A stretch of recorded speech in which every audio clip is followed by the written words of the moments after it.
Buzz Lightyear, sore-sore begini sambil duduk-duduk, ada kue Natalan, asik banget. Apa kabarnya, sobat-sobat Buzz Lightyear dimanapun engkau berada?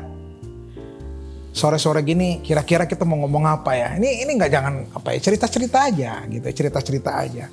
Ini kan kita mau masuk tahun 2022. Nah biasanya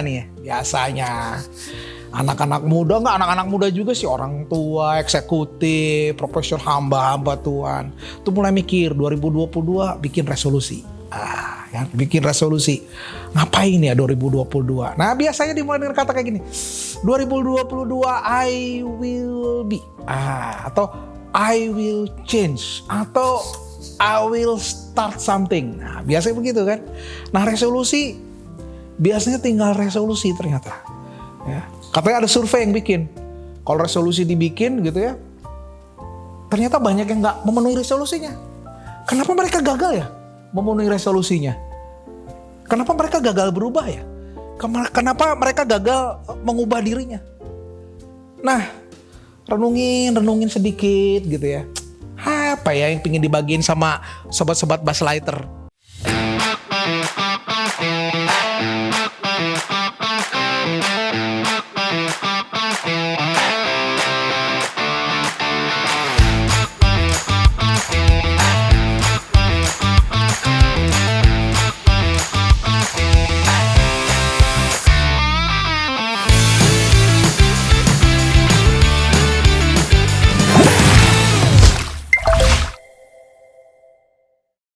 Ini ada satu ayat nih. Ayatnya sih kelihatannya berat. Tapi tenang ya. Abang Andri mau bagiin sedikit tips ya. Ini tipsnya ada 4. Tapi kita bagi 2 ya. Minggu ini 2 dulu. Minggu depan 2 lagi, makanya jangan lupa subscribe, kasih like, kasih komen, nggak apa-apa, kasih komen, bebas kasih komen ya. Nah, firman Tuhannya bilang seperti ini, biar agak rohani. Ceritanya biasanya begitu kan kalau bicara firman Tuhan. Kok nggak pakai ayat sih? Nah kita pakai ayat. Roma 12 ayat 2 bilang begini, janganlah kamu menjadi serupa dengan dunia ini, tetapi berubahlah oleh pembaharuan budimu, sehingga kamu dapat membedakan manakah kehendak Allah, apa yang baik, yang berkenan kepada Allah, dan yang sempurna. Nah waktu baca ayat ini, wah, disuruh tuh kita berubah, pembaharuan budi, pikiran, karakter, behavior.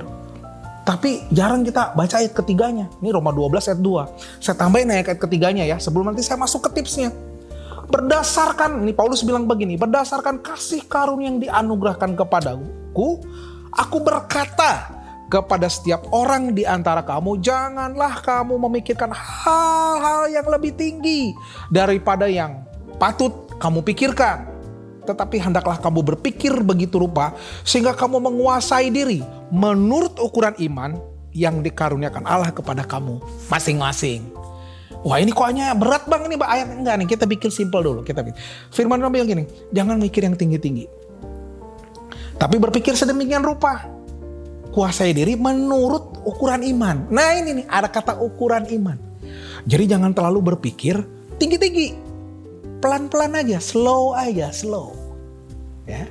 Nah kesempatan kali ini yang tadi Bang Adi janji ya, kita mau berubah nih. Kita mau berubah, kita mau merubah hidup kita mau punya resolusi gitu ya. Kita mau apa ya, pokoknya tahun 2020 harus berubah. Nah ini ada 4 kunci membangun sebuah perubahan. Nah itu dimulai dengan habits ya.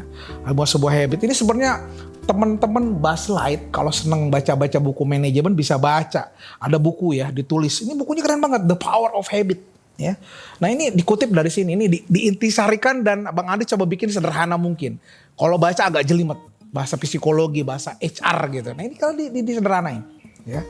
Jadi menguraikan tentang kekuatan sebuah habit dan bagaimana cara menumbuhkan good habit. Karena dibilang begini, your habits, dengar ya baik-baik ya, your habits itu akan menentukan your behavior. Ujungnya ketika behavior dijalankan, itu akan menentukan your destiny. Nangkep? Your habit jadi your behavior, ujungnya ide your destiny. Aduh bang, ini berat banget bang. Gimana tadi bang caranya? Nah, cara yang pertama, kalau mau, ya ini kan ceritanya pengen punya habit.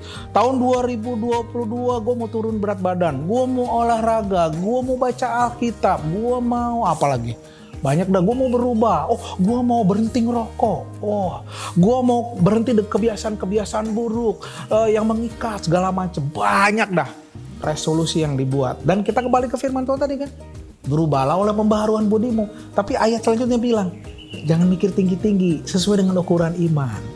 Nah, buku ini bilang begini. Ada sebuah fenomena menarik namanya habit formation. Ya. Apa itu habit formation? Habit formation itu formasi habit itu ditentukan oleh sebuah keystone, habit kunci. Ya, cakep lagi. Catat, habit kunci. Nah, cukup bangun dengan sebuah one key habit. Bener baik-baik teman-teman. Waktu kita rubah satu habit itu ternyata akan merubah habit-habit yang lain. Ini saya cuman punya pengalaman nih, ada teman ya. Dia pingin sehat, pingin olahraga, terus dia lihat nih teman-temannya pada lari. Wih, ini temen itu dia beli sepatu olahraga, dia beli baju olahraga, sepatu olahraganya udah pakai merek-merekan itulah, pokoknya merek-merekan yang mahal-mahal, 1 juta 2 juta. Abis itu dia beli jersey, oh biar keren kalau lari di Gelora Bung Karno gitu. Ya, tuh jersey 300.000, 500.000, belum celananya, belum aksesoris topi segala macam, kacamata. Tahu nggak? 3 bulan itu semua dibungkus, kagak dibuka-buka, kagak pernah lari. Kenapa? Karena seperti firman Tuhan bilang, dia mikirnya tinggi-tinggi, dia pengen jadi pelari, dia pengen jadi olahraga, dia pengen sehat. Padahal jalan kaki aja dulu. Nah, dibilangnya kunci pertama, start small. Ya, catat baik-baik, start small. Kenapa mesti start small? Ya. Kalau mau menanamkan sebuah kebiasaan baru yang menantang, sebaiknya start small. Start kecil aja dulu. Ya. Karena ada yang dibilang gini, kemenangan kecil itu akan memotivasi kita terus menerus. Menang. Ya. Nah, sebaliknya memulai sebuah kebiasaan baru dengan target yang langsung menjulang, pasti gagal. Ya. Kenapa action pertama itu harus small? Sebab pada intinya kita ini pemalas. Ya, pemalas. Pernah tahu rumus fisika namanya momen kelembaman? Itu kalau sebuah benda bergerak terus, dia akan bergerak terus. Tapi kalau benda itu diem, dia akan diem, cenderung mager. Nah, ini juga sama dengan kita. Waktu kita nggak bergerak, kita mager aja terus. Jadi itu namanya momen inersia. Itu memang udah teori fisikanya. Makanya kita harus bergerak pelan, lama-lama berbenggulung gitu. Jadi ya, step yang pertama, daripada kita berpikir lari 10 kilo, 20 kilo, udah jalan aja dulu 5 menit sehari.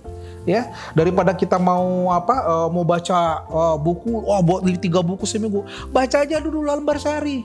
Mau renungkan firman Tuhan, jangan 3 kitab, udah 2 pasal dulu sehari. Mulai dari start small, just 1 page. Contoh. Lalu yang kedua, lakukan habit tadi, ini habit pada jam yang sama. Jadi jangan baca Alkitab kemarin jam 6, ntar besok jam 5 sore aja. Nanti gak akan pernah kejadian. Jadi lakukan di jam yang sama. Misalnya bangun tidur, langsung mau baca Alkitab. 2 lembar, 2 ayat. Mau olahraga, jalan kaki, langsung. Di jam yang sama, lakukan di jam yang sama. Jadi, ya, untuk kali ini, 2 dulu. Yang pertama tadi start small. Kecil-kecil aja dulu. Ya, karena kita tuh mau berubah tuh susah. Kita bikin kecil-kecil. Nanti minggu depan saya akan kasih rumus. Rumusnya keren banget. Kenapa harus start small? Lalu yang kedua, lakukan di jam yang sama. Ya, jangan robah-robah. Selalu jam 6, sore. Habis makan malam mau baca buku, baca buku 3 lembar. Mau tidur mau baca buku, mau apapun, lakukan di jam yang sama. Kira-kira itulah cara buat resolusi di tahun yang baru. Tuhan Yesus memberkati. Semoga ini menginspirasi kita semua. God bless you. Sampai ketemu minggu depan.